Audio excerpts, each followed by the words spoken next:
Conscious Living. This is our Sunday meeting. We are a not-for-profit organization committed on the dissemination of spiritism in English as well. And so we invite you, if you're watching this meeting at a later time, to come and check out our place and be here with us on a Sunday. It's a wonderful experience. I wasn't here last week, and I'm so happy to be here today. It's just so good to be home. So we're going to start our meeting with our announcements. And there is an event that is coming up in Orlando area. It's going to be in August. Can you read? 23rd, yes. Up there, August 23rd. It's actually done by all the groups in Orlando on the bottom. They are sponsoring this event.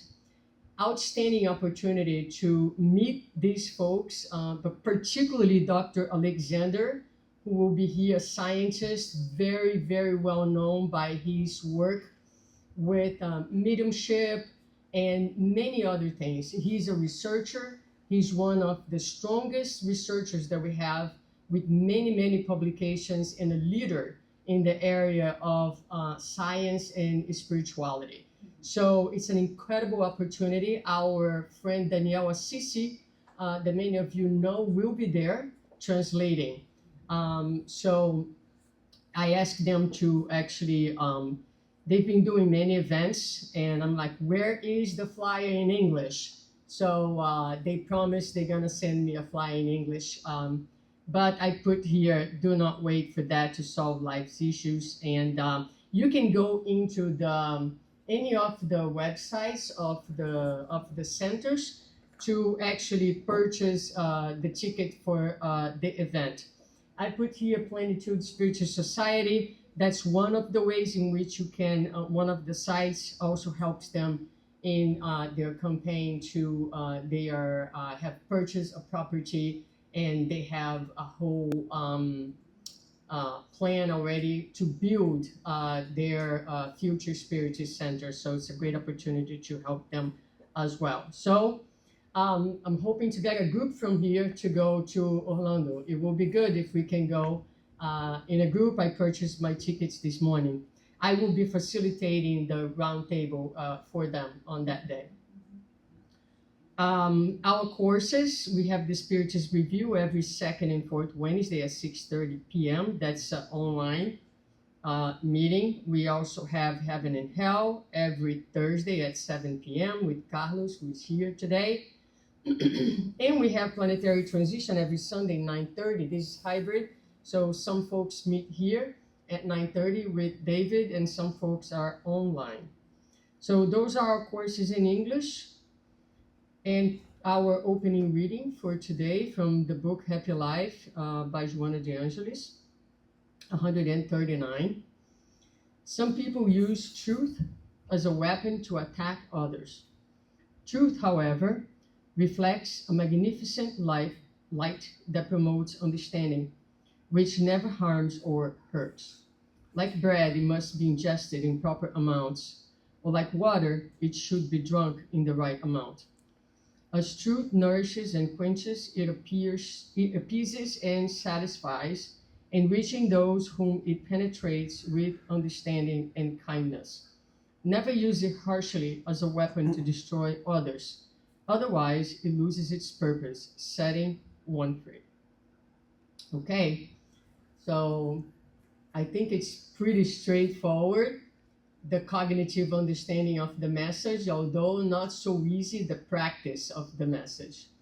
We often throw the truth, our truth, on others with imposition, like throwing rocks, and lacking one of the most important principles, which is kindness and attentiveness to where the other person is. Sometimes it took us a long time to absorb certain truths, and yet we are impatient, and a lot of times we lack empathy to understand that people have their own time, right? And so it's not up to us. We are committed to our own selves, to our own path, and we need to be respectful of others, and always, always, always put kindness first. Always ask, am I being kind, right? And that should help you guide you in how to properly use truth to be constructive and not a destructive weapon. With that, we go into the second part of our meeting, which is our prayer. So I invite you to take a moment to finish arriving here today. We all come from busy lives. We all come from turmoils, doubts, anxiety. Let us arrive. Let's take a deep breath in and feel our body here fully present. And let us commit to this moment, asking our benefactors, our Lord, to bless us all on both realms of life, to particularly embrace and welcome our friend who is here to deliver the talk today and visiting us for the first time. It is with extensive joy that we welcome him here today. So may he be guided, and each one of us to be open and to be present and to be connected. Thank you so much, and so be it. All right, my dear friends. So today we are very happy to have here with us Esteban, who comes from Bezerra de Menezes, Londono. Yes. Okay, so welcome, and you can come over. Do you have a presentation? I do. It's right there. Yes, right there. I think so. PowerPoint. There it is. Oh yeah, right here. Perfect. And we'll bring it up for you. All right. Good morning, everyone. Good morning. Very happy to be here. Very blessed that Abigail called me and gave me the chance to be of service, and very, very happy to be here. So she asked me, like, what do you want to talk about? I'm like, okay, let me think about it. I'll get back to you. And something came up for me, and it's one of the spiritual principles that I live by, which is really important, which is something very simple. If it's not practical, it's not spiritual. So everybody repeat after me. If it's not practical, it's not spiritual. And for me, that has profound depth, because when we start studying what the higher spirits teach us, it's all about putting it to practice. In the long run, if you don't put it to practice, it's not spiritual. You have done nothing. Yes, you can learn. Yes, we can study. Yes, we can understand. But at the end, the tree is known by the fruit, right? And so for me, it was the divine laws and us spirits. How do they interact? How do they affect us on a day-to-day basis? Because when we understand how the world works, how God works, then we can actually do something about it. Because if not, it's like putting a Parcheesi game in front of somebody and they don't know what it is and say, play. Of course they're going to be lost. Of course they're not going to do well. So the same principle applies here. And to start with that, we have to start with this notion. This cannot help us in the sense of personifying God. And right, personifying God cannot happen. And so that's why Kardec asked the good spirits, like, what is God instead of who is God? And so we have to really take away this image in order for us to understand the divine laws. The divine laws will not work with this type of image. And so it's very important to understand these things, right? And so Kardec says, what is God? God is the supreme intelligence, the first cause of all things, right? And so in order to understand the divine laws, we have to understand the attributes of God. And it's very hard to understand God, but it's a little bit easier to understand the attributes of God, right? And so God is eternal, right? Has neither beginning nor end, exists outside of time, which means he's always been, he is, and he always will be, right?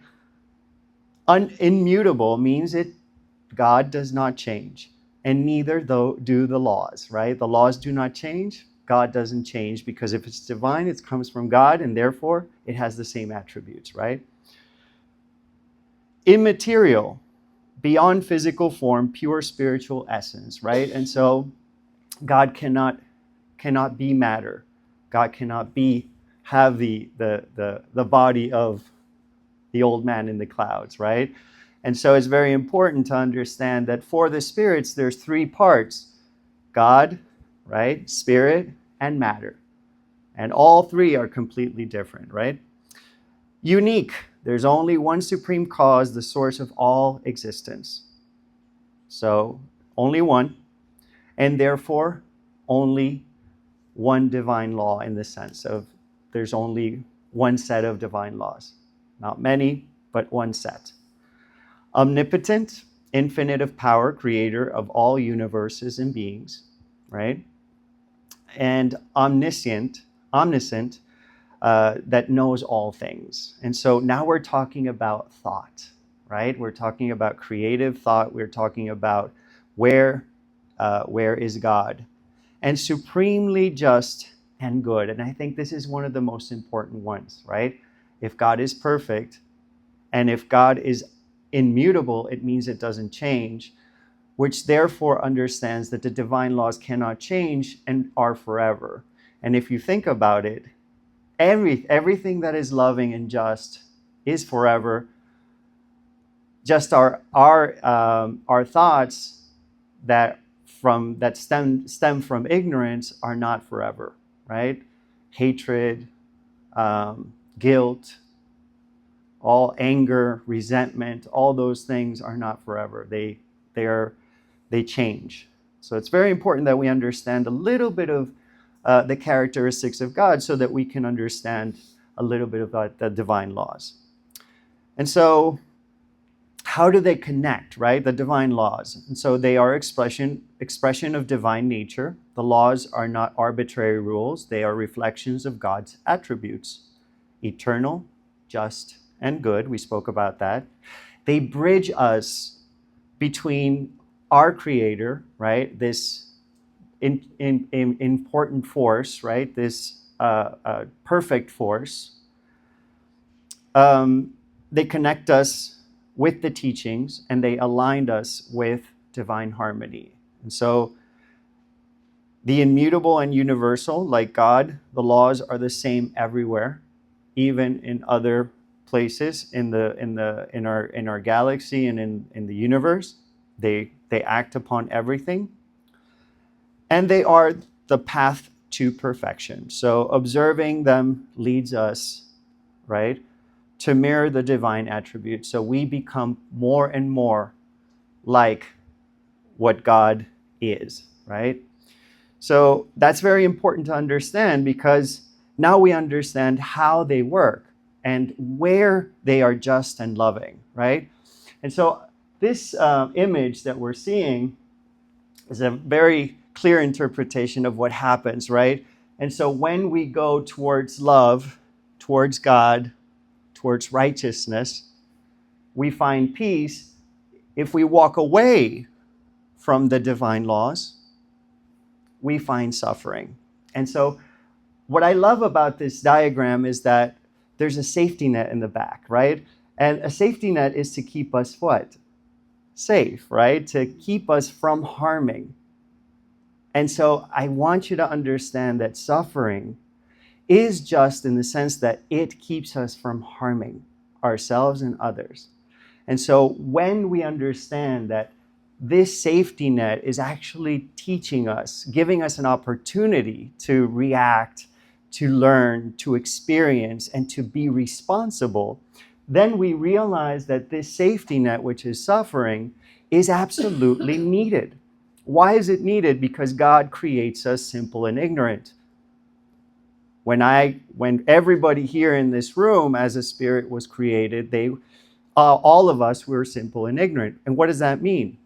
No understanding, no recollection, no memory, no experience, and therefore we just started as primitive souls, right, with instincts. And slowly but surely, with every incarnation, we start realizing and bouncing back and forth, and we start realizing that this doesn't feel good and this does feel good. There's happiness here. There is peace. There's joy. Over there is anger, resentment, worry, hurry, impatience, right? And so we need to understand this action, because this action allows us to understand clearly where we are in place and time based on how we're suffering. And if something is not working, then something is not working, not for anybody. So in questions in the Spirits book, Allan Kardec asks a couple of questions, and remember the Spirits book is it's a combination of 4 books, right? On the third book, right, it's a 3-part book. On the third book, it's all about the divine laws. And so if you have never read it, if you're online, if you've never heard of it, I really urge everyone to read this book, which is quite wonderful and clear in that sense. So the first question is 614, which is, what is meant by natural law? The law of God. And so the answer is, the Spirit's answer is the law of God. It is the only true and necessary law for human happiness. So notice that all these laws are for one purpose only: happiness, right? Joy. Question 615 is the same. Is it the same for all? Meaning, is it the same not just here or in China or in the moon or in Jupiter? Yes. And so the Spirit say it's everywhere. Everybody, it's the same, unmutable, right? Immutable, which we already spoke about. Passing on to question 616, where is it written? And this is one of the most important parts.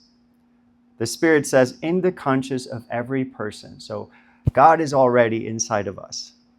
All these laws are already inside of us. We don't have to look anywhere else but inside. And that's what I meant with the safety net, is there is feedback inside of us. And how we feel is very important to understand, because how we feel, it's like that barometer that tells us, are we on the right path or not, right? And so I think it's very important to understand that these divine laws are already inside our hearts. No matter the religion, no matter where you are from, no matter anything, everything is inside ourselves. 617 is, why is it not understood by all? And so the Spirit's answer, because some have not developed and purified their conscience. So remember, we come from primitivism, we come from ignorance, simple. And so as we understand that, the Spirits say that evil is just something that comes from ignorance. So it's almost like, for example, when a toddler is learning how to walk, right? One of the things that happens is that toddler is going to grab onto the furniture, stand up, and then fall.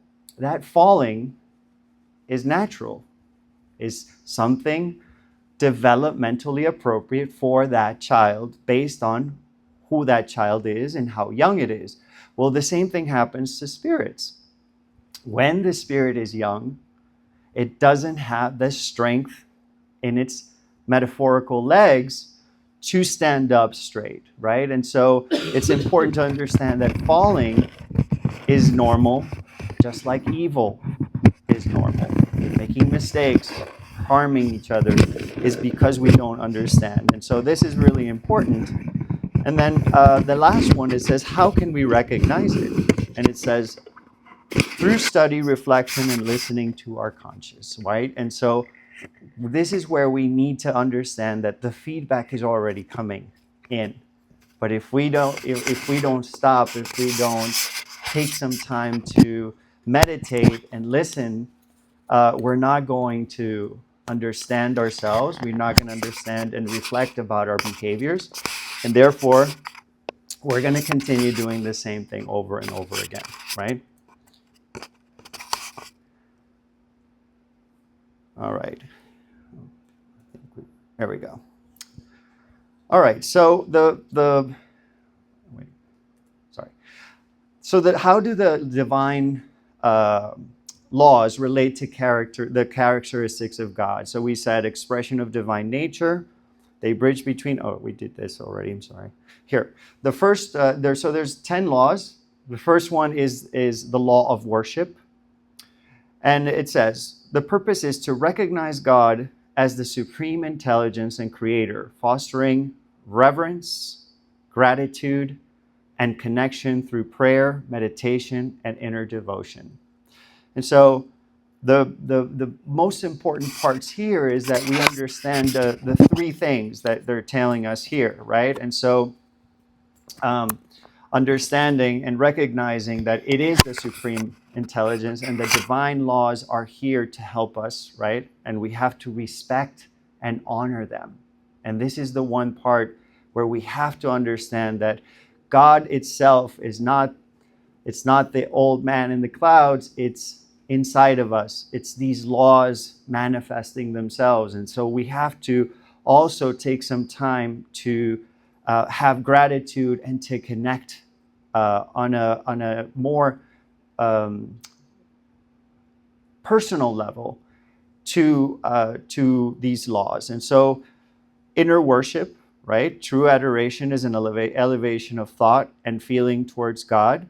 It does not depend on templates or rituals, but in the sincerity of the heart. And so in the introduction of the Spirits book, there's something really, really beautiful. And they say it twice, which is really, really interesting, which is, to the spirits, form is not important. Thought is everything. So we have to understand that thought is the actual generator of creation, in that sense, for all spirits. And so it's not that thought itself is the quality of the thought that we have to kind of start focusing on, right? And so there's elevated thought, and then there's low vibration thought. We can call it that, right? And so we understand the elevated thoughts are pure. And so the inner worship and the adoration is of the spiritual laws, of how they embrace us and how we can embrace them and respect, right? The prayer as communication. And so for me, I grew up as a Catholic, so prayer for me was very different. It was very mechanical. And when I first started learning about Spiritism, I realized that it's just the quality and the intention of my thoughts that create a difference, right? And so I realized that prayer is one of the most sublime and elevated parts of thought, because we're asking, right? We're asking for health, we're asking for help, we're asking for guidance, we're asking for things to be taken away, if needed, right? We also have gratitude, and so prayer can also be composed of gratitude and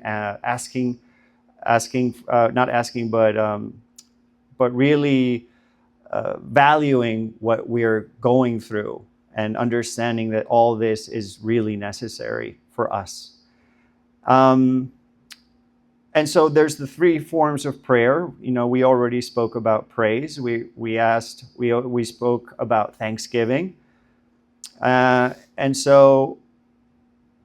the other one is asking, right? Asking, praise, and thanksgiving, right? And so all these three are quite important and very powerful. And so it's important to understand that these forms of prayer are tools. It is not how I say it, but how I mean it, my intention behind all these things. And then the freedom of worship is, Spiritism teaches us to respect all sincere forms of worship, understanding that God values intention more than outward expression. And so every single spirit in creation has a right to express itself and has a right to worship as he or she needs to, wants to worship. And that is okay, right? That is perfectly respectable and honorable. And so important in the sense that we have to allow others to worship as the way they want to do their worship. Can So I that's... Can I turn that fan towards you a little bit more? Oh, that would be great. Thank you. I want to make sure you go down the way. I know. The second one is the law of labor, right? And so the purpose of this law is to work in not merely a physical necessity, but a divine instrument for intellectual and moral evolution. And so this is something that when we first start learning about Spiritism, it's really quite fascinating because we grow up always under, like, I don't know, but most people say, I just don't want to go to work. I have to work now. And so we grow up with this stigma and this culture that teaches us that work is not great, that work is necessary, but work is not rewarding in that sense. And what the spirits say is that work is actually a divine law. It is something necessary for the spirit. It is it's an instrument of how the spirit evolves and how the spirit is going to evolve by practicing and by working. And so it says, work is a universal duty. It's a labor of evolution, right? And it needs rest and renewal. And so part of work means that you do what we usually call a Sabbath, right? But the Sabbath is just taking some time to rest and let the body rest, let the physical recovery happen, right? And so that we can be more practical and useful in our day-to-day basis. So this is another law, which is really important. And so the third is the law of reproduction. And this is pretty straightforward, right? If there are no bodies, we won't be able to reincarnate. And if there's no reincarnation, we're not going to learn because we can't learn in one time, right? And so the purpose is to continue evolution and continue giving us the possibilities of evolving and new chances and new opportunities, right? And for that, we need bodies. We need bodies to reincarnate. And so it's important to understand that reproduction is a law, is something that needs to happen. It gives us the opportunity to continue. And so it's sacred continuity, marriage and family. The permanent union of two beings is seen as moral progress, creating a stable environment for raising children, right? And so it's important to understand that, remember, it's not the bodies, it's the intention, right? The intention behind having a relationship with clarity, with commitment, with respect, right? With communication. All these things are important. And then moral responsibility. Sexuality is noble when guided by respect, love, and responsibility. So when we abuse sexuality, when there's an abuse, when sexuality is used as a selfish purpose, It's not the sexuality itself, it's the intention, again, the thought behind the sexuality, right? And so we have to understand it's the quality of our thoughts that create our reality, right? And so we have to be very careful and mindful to understand that sexuality itself is not good or bad. It's how I use it, right? A hammer is not good or bad. I can build things with a hammer, and I can destroy things with a hammer, right? But a hammer itself is not good or bad. So we have to really start looking at our thought process, our intentions behind how we do things. The law of preservation. Maintain and care for life, respecting the body as an instrument for spiritual learning.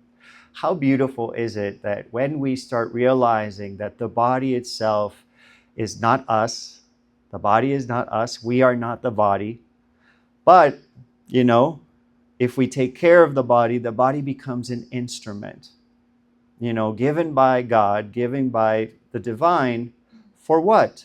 To express ourselves, right? And so we can express ourselves, again, the way we want to. And we can express love, but we can also express abuse and not caring and neglect, right? And so it is up to us to, again, look at our thought process and how we see our bodies, right? How we see our bodies. Why do we have the body itself? Because the body itself, like the divine laws, the body itself represents what we need as well. And so every type of ailment that we have is necessary for that spirit. Every part of the features that the body has is necessary for that specific spirit. For what? To learn something, right?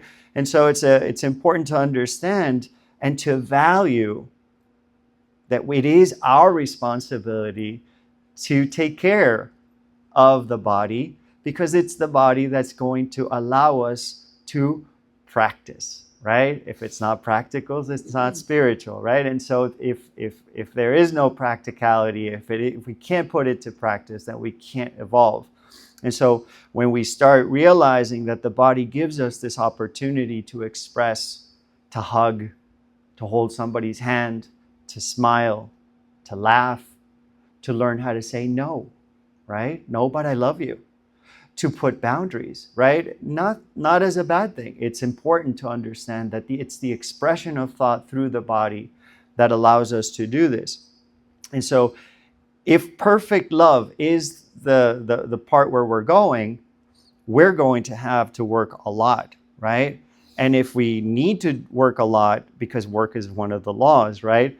Then we have to value the instrument that God gave us in this existence to get whatever needs to be done, right? Whatever we need to fix, whatever we need to repair.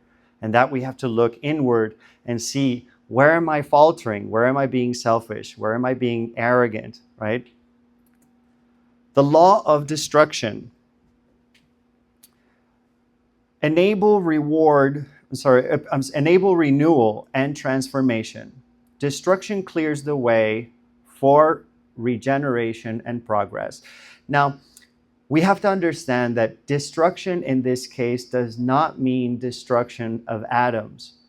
It is merely, we have to see this as decomposition or destructuring of matter, because matter cannot be destroyed or created, right? But it can change. And the Spirit's mean here is that matter not only can change, but will change. No matter what. Our bodies will change, right? Our cities will change. Our buildings will change, right? They all decompose and get weaker. And so it's important to understand that destruction is actually a part of God's divine plan to propel us forward. So the easiest thing that I can think of is, Hurricane Andrew gave us hurricane wind-proof windows. Hurricane code, construction code. So The Champlain Towers that fell a couple of years ago have buildings more safe because of laws, right? I'm not saying it's good or bad. I'm saying that there is a progress that comes out of this law of destruction. And so, natural cycles, for example, hurricanes and fires and all these things happen, right? And it says, while natural death is part of the divine order, cruelty, unnecessary violence, and war stem from human selfishness. And so we have to separate, right? We have to separate the thought process of humans and the natural cycles of life, right? And so those are two very different things. And so it's important to understand that the body itself is teaching us that we are not it. So how the body teaches us is by decomposing and changing, and we realize that we are not that. And so when the body dies, we realize that life continues as spirits, and that I am still, if I was a liar, I'm still a liar as a spirit, right? So it's very important to understand this. Number 9 is the law of freedom. And I love this one because for me, it's one of the most important ones. Nobody likes to be told what to do. Nobody likes to be manipulated. Nobody likes to be conducted, neither as children nor as adults. We do not like to be told what to do. It doesn't feel good. And so, if we understand it doesn't feel good, this is why we understand that free will is actually one of the purest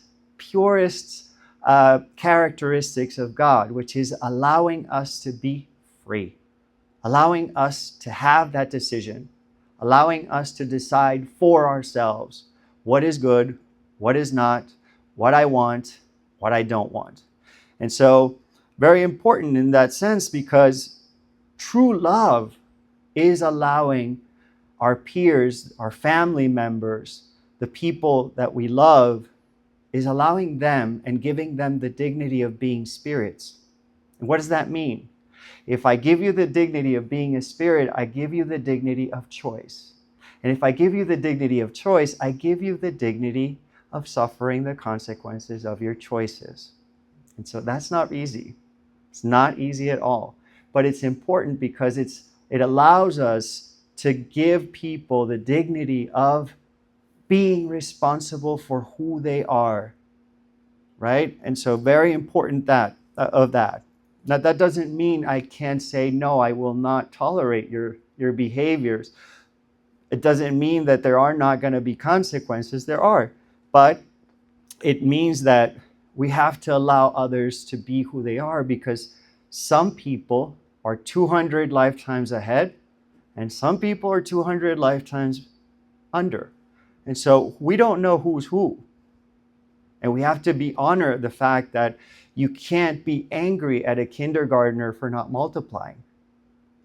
He hasn't learned, or she doesn't learn, right? We have to have compassion. And so that allowing people to be free is composed of not only allowing them, but giving them compassion and feeling compassion for the fact that they have not learned what we might have already learned, or we are learning, because maybe we're not learning yet, but we're practicing that. And so it's very important. Limits of freedom. Freedom ends where it harms others. And I think this is the line that we have to be very clear about. If I allow you to be who you are, I can't allow your behaviors to harm others, right? And so that's the one thing that we have to understand, and that's where we balance ourselves in where it says the collective harmony. So we have to understand that as well. Okay.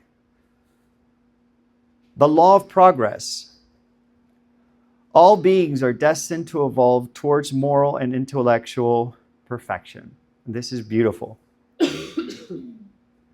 Inevitability of progress means there is no saying no to learning. You cannot say, I can't learn this, or I don't want to learn this. You can postpone the lecture, or you can postpone what you need to learn, or you learn it. But there is no. Like, it will always be waiting for you. The chance of learning will always be there. And so we can postpone, but postponing means we stagnate and we fall into the safety net, right? And so we don't want the safety net, because postponing allows life to continue, because life doesn't care if I postpone.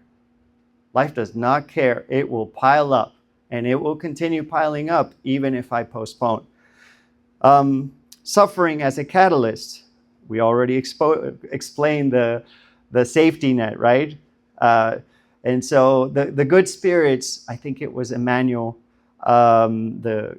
Chico Xavier's guide, said that suffering is the bitter remedy, right, that is needed, the bitter medicine that is needed, sometimes needed. It's when you go to the doctor and the doctor says, listen, I have a medicine, you're not going to like it.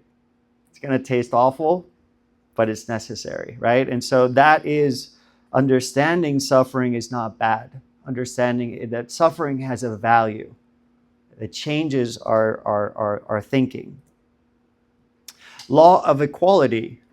Affirm the spiritual equality of all before God, despite apparent social, economic, or physical difference. And so for this, we have to understand, we all start simple and ignorant, but we all go at different rates. We all, everybody has a different speed. Everybody has a different way of learning. So everybody has the laws themselves adapt to my thinking. And so if I, for example, am impatient, the laws are such that will give me opportunities to practice patience, right?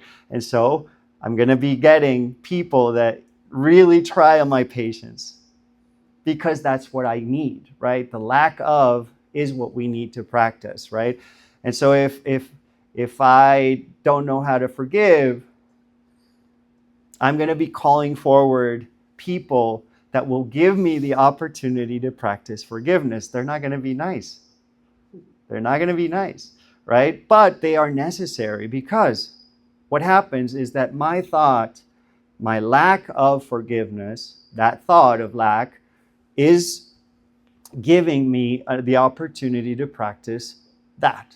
And so it's very important to understand that we're all going at a very different rate, and everything's okay in the sense that everybody is learning at their own rate, right? Temporary inequalities. Differences in wealth, race, talent reflect various stages of spiritual experience, not divine favoritism. So somebody that's rich, it doesn't mean that they're more evolved. Somebody that has a healthy body does not mean they're more evolved. Somebody that's a medium and speaks to spirit does not mean they are evolved. It just means that they have to go through that experience to learn something, to practice something, to repair something, right? Because the more we go to the past, the more ignorant. The more ignorant, the more we hurt people and ourselves, right? And so most of us come with a big bag full of baggage, full of stuff that we need to repair. And some people choose to repair on a bigger level. And some people choose one-on-one. And some people choose to repair in an internal way. So everybody has a different way of learning and repairing, but everybody starts and everybody's giving all opportunities to practice whatever they lack. The law of justice, love, and charity. This is the last one. The purpose is, and by the way, this is the most important one, and Kardec leaves it till the end because of that. It says, the supreme law unites and crowns all others. Love is the essence of divine justice and the key to spiritual perfection. Justice as respect, love as universal principle, and selfless giving as active love. And so this law, in a sense, teaches us to be responsible, teaches us to understand that it is our thought and our quality that is creating my present and my future.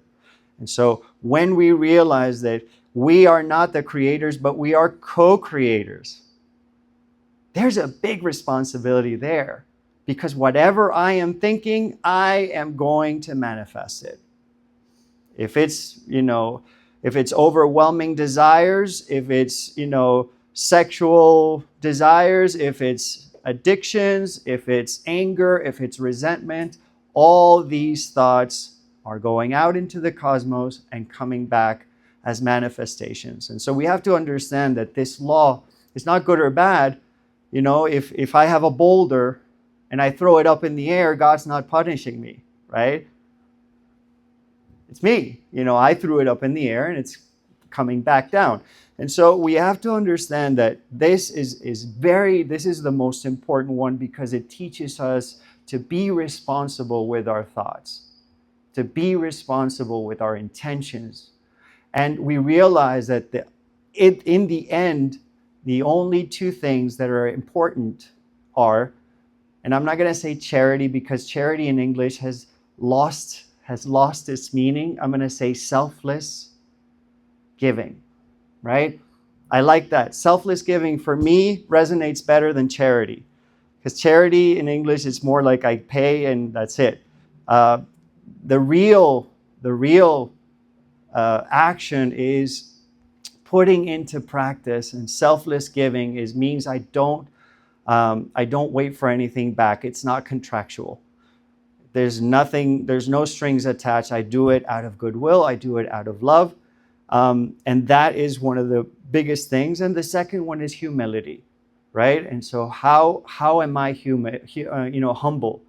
How am I realizing that I am an imperfect soul? How am I realizing that I make mistakes? And I'm aware of my mistakes, and I'm working my mistakes on a day-to-day basis. That is humility. Humility is also realizing that these laws are here to stay, that these laws are beautiful, that these laws are perfect, and to have true faith. Because true faith is not in God itself.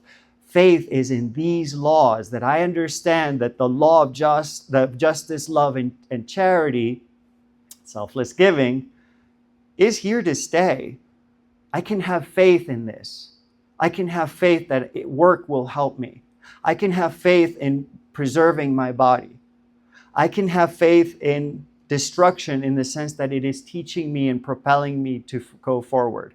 So when we have that rational faith, that means that we are working humbly with the laws so that we reach harmony in that sense.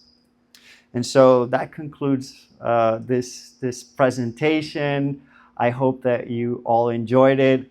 It was a real, really great experience for me, because whenever somebody asks me, it means that this is what I need. It's not for you guys, it's for me. And so it's a beautiful opportunity to keep learning and to keep practicing and to keep working, so that love and the good spirits keep on helping us, so that we reach a little bit more peace and the universe becomes a little bit more peaceful, one day at a time, one person at a time. So thank you very much.